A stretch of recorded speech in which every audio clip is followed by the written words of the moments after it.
Food industry ये एक ऐसी इंडस्ट्री बन चुकी है जिसमें देखा जाए तो इससे हर एक इंसान रिलेट करता है, चाहे अमीर हो या फिर गरीब। हर एक इंसान को कहीं ना कहीं खाने की ज़रूरत पड़ता है, तभी जा कर के हम इंसान जिंदा रहते हैं। तो भाई साहब, आज की इस वीडियो में मैं आपको कुछ ऐसा बताने वाला हूँ जिससे आप देखा जाए तो स्विगी और जोमेटो का आप सक्सेस देख करके आपको पता चल गया होगा कि कितना जल्दी भाई साहब ये इंडस्ट्री इतना जल्दी ग्रो कर रहा है। तो अगर आप भी रेस्टोरेंट या फिर किसी होटल वगैरह टाइप का अगर आप खोलना चाहते हो तो भाई साहब ये वीडियो सिर्फ आपके लिए है। ये मेरी गारंटी है दोस्तों कि अगर आप इस वीडियो को अंत तक देखते हो तो आप इस वीडियो में कुछ ना कुछ ऐसा जरूर सीख करके जाने वाले हो जो कि आपके बिजनेस में बहुत ही हेल्पफुल होने वाला है। तो चलिए बिना किसी फालतू बात के हम इस वीडियो को शुरू करते हैं और देखते हैं कि आखिर क्या रीजन से जिस वजह से फूड इंडस्ट्री के लोग बहुत ही जल्दी ग्रो कर जाते हैं और बहुत सारे पीछे ही छूट जाते हैं। तो चलिए हम वीडियो को बिना किसी फालतू बात के शुरू करते हैं। नंबर 1 दोस्तों, देखा जाए तो लोकेशन देखा जाए तो फूड इंडस्ट्री के लिए बहुत ही मायने रखता है, क्योंकि आप किस लोकेशन पे अपना दुकान खोल रहे हो। आपको मैं बता दूं, अगर आप किसी ऐसी जगह पर रेस्टोरेंट खोलते हो जहां पर देखा जाए तो बहुत सारे लोग कचरा वगैरह फेंक रहे हैं भाई साहब, तो वहाँ पर ज़्यादा चांसेस होता है कि जो प्रीमियम जो भी कस्टमर रहेंगे वो आपके पास नहीं जाएंगे भाई साहब। जिनके पास भाई साहब लाखों का, जिनका पास मंथली का टर्नओवर रहता है, वहाँ पर कचड़े अगर आपके दुकान के सामने फेंके जाएंगे तो वो स्मेल की वजह से या फिर वो उनका एक इमेज होता है, उनका जो लेवल होता है, उनका लेवल से अगर उनका टच नहीं हुआ तो आपका भाई साहब रेस्टोरेंट के पास वो लोग नहीं जाएंगे, प्रीमियम कस्टमर आपसे छूटते जाएंगे। बट वहीं पर अगर आप कोई ऐसी जगह पर लेते हो जहाँ पर मान लीजिए कोई सिनेमा हॉल हो सामने में, या फिर कहीं बहुत बड़ा मॉल हो, या फिर जहाँ पर डेली मार्केट लगता हो, समझ रहे हो, अगर आप ऐसी जगह पर लेते हो जहाँ पर लोग जाते हैं और जहाँ पर अगर आपका रेस्टोरेंट का, तो आप ट्राई करो कि जहाँ पर नए नए जो आज का जो यंग लोग हैं अगर वो लोग जा रहे हैं तो वो आपको पैसा पे भी करेंगे ज़्यादा, और वो शो ऑफ के चक्कर में बहुत सारी चीज़ें भी आपसे लेने के चक्कर में रहेंगे। जैसे कि आप मान लो अगर आप मॉल के सामने लिए भाई, तो ज़्यादा चांसेस रहेगा कि लड़का लड़की ज़्यादातर वहाँ पर आपके पास जाएंगे। अगर आप किसी मान लीजिए कोई अच्छा खासा कोई मार्केट में ले ली, फैमिली वाले लोग वहाँ पर आपके पास जा सकते हैं, वहाँ पर चांसेस आपका ज़्यादा है।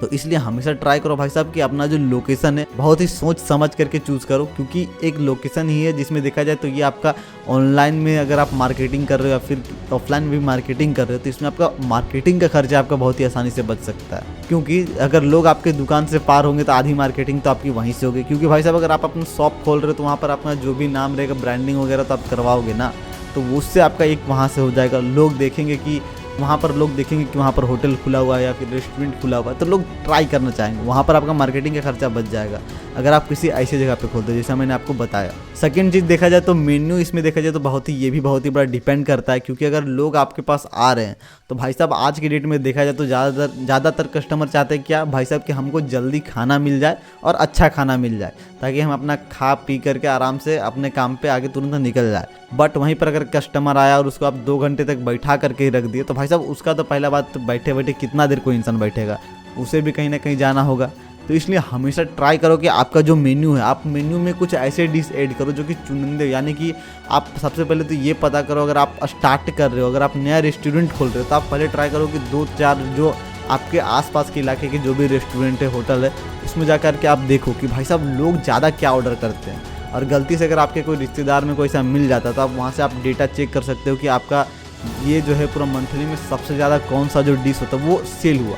आप उस चीज़ में आप देखो कि अपने होटल में जो भी चीज़ ज़्यादा सेल हो रहा है आप उसको मेन्यू के टॉप पे रखो। वो उससे आपको ये फ़ायदा होगा कि जब आपको पता चल जाएगा भाई साहब लोग क्या करते हैं, तो भाई साहब आप चाहोगे तो आधा खाना आप पहले से ही बना करके रखोगे कि भाई साहब मान लो अगर आपको समोसा ही बनाना है तो आपको तो पता रहेगा ना भाई साहब, कम से कम आलू तो मैं पहले से ही उबाल करके रखूँगा ताकि उस टाइम पर मेरा टाइम बचेगा। समझ रहे हो, अगर आप इस टाइप से अगर आप पूरा डेटा के हिसाब से काम करते हो तो आप कस्टमर को जल्दी खाना भी वहाँ पर दे रहे हो, और जिस टेबल में लोग 5 मिनट में 10 लोग बैठते थे वहीं पर हो सकता है 5 मिनट में फिर 20 लोग बैठे,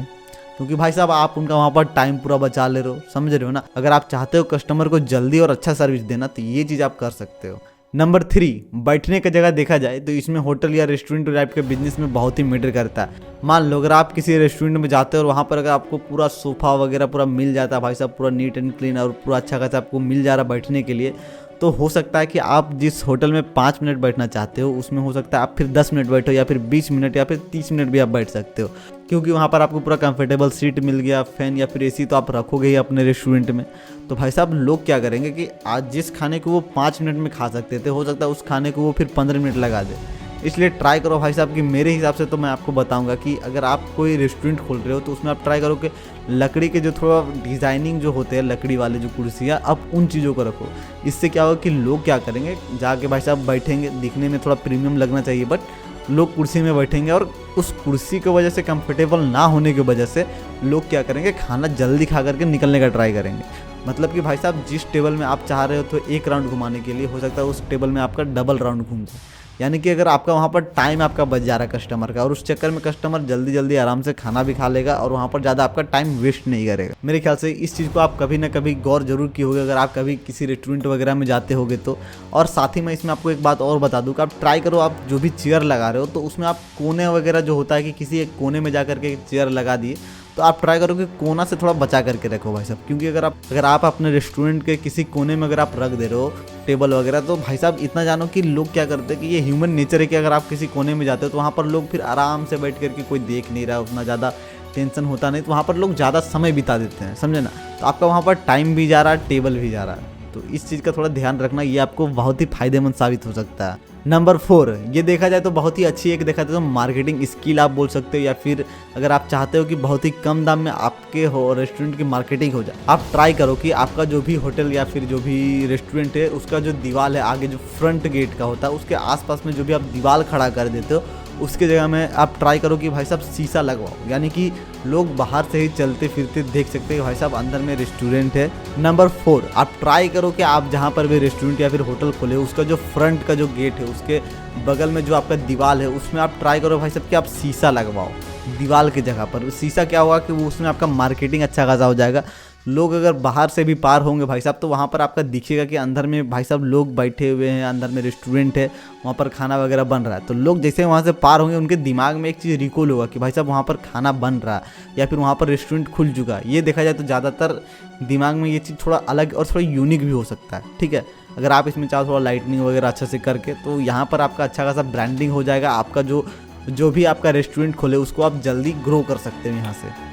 एंड लास्ट जो कि मैं आप सबसे इम्पोर्टेंट मेरे ख्याल से ये हो सकता है, अगर आप रेस्टोरेंट करते हो या फिर आप कहीं पर भी काम करते होगे, आप क्या करो भाई साहब, आप अपना जो भी वेटर रख रहे हो अपने होटल या फिर अपने रेस्टोरेंट में, तो आप ट्राई करो कि आप ऐसे वेटर करोगे कि जो थोड़ा बहुत इंग्लिश बोल ले अच्छा खासा, थैंक यू मैम, मतलब जो होता ना, मतलब अच्छा खासा मतलब नॉर्मल इंग्लिश बोल सकता हो, उस टाइप का अगर आप वेटर हायर कर पाते हो तब तो फिर आपके लिए बहुत ही बढ़िया है। उससे क्या होगा भाई साहब कि अगर आपके दुकान में अगर कोई मान लीजिए कोई नॉर्मल बजट का भी इंसान आ रहा है और अगर आपका वेटर उससे जाकर थोड़ा इंग्लिश से हल्का इंग्लिश से बात करेगा तो उसको प्रीमियम फील आएगा, समझ रहे हो। अगर आप उसको प्रीमियम फील दिलवा सकते हो तो भाई साहब जानो कि कस्टमर क्या होगा कि वो अपने साथ और 2-4 लोगों को लेकर के आएगा। क्योंकि और जो अदर जो रेस्टोरेंट होते हैं, अदर जो होटल्स होते हैं, मतलब देखा जाए तो नॉर्मली लोग हिंदी से ही जा करके बात करते हैं, जो कि नॉर्मल जो छोटे लेवल पर स्टार्ट करते हैं। बट अगर आप छोटे लेवल में अगर आप इंग्लिश से बोलने वाला अगर आप वेटर प्रोवाइड कर दे रहे हो जो कि पूरा इंग्लिश ना बोले भाई साहब, क्योंकि हो सकता है आपके पास जो इंग्लिश ना समझ पाए वो लोग भी आएंगे। तो यानी कि जो नॉर्मल इंग्लिश थैंक यू वगैरह अच्छा खासा बोल सकते हैं, जो बोलने में हिचकिचाए ना, यानी कि कोई अच्छा खासा कस्टमर भी आ जाए तो उनको वो अच्छा से सर्व कर सके, अगर आप ऐसे इंसान को हायर करते हो अपने अंदर से तो आपके रेस्टोरेंट बिजनेस में ये लोग बहुत ही हेल्पफुल साबित हो सकते हैं। तो दोस्तों इस वीडियो में मैंने आपको अभी तक जो भी बताया, कहीं ना कहीं मेरे ख्याल से ये वीडियो आपके लाइफ में कहीं ना कहीं हेल्पफुल रहने वाला है। और अगर आप इस वीडियो को यहाँ तक देख रहे हो तो प्लीज़ दोस्तों चैनल को सब्सक्राइब कर देना, और वीडियो अच्छा लगा हो तो वीडियो को लाइक भी कर देना। और अगर आपका कोई दोस्त वगैरह अगर रेस्टोरेंट का बिजनेस करना चाह रहा हो या फिर होटल वगैरह ओपन करने का प्लान बना रहे हो तो प्लीज़ इस वीडियो को उनको शेयर कर दो, ताकि उन्हें भी कुछ ऐसी नॉलेज पता चल सके जो कि उनके भी बिजनेस में काफ़ी हेल्पफुल साबित रहने वाला है। तो चलिए मैं मिलता हूँ फिर से एक नए वीडियो पर, तब तक के लिए जय हिंद जय भारत।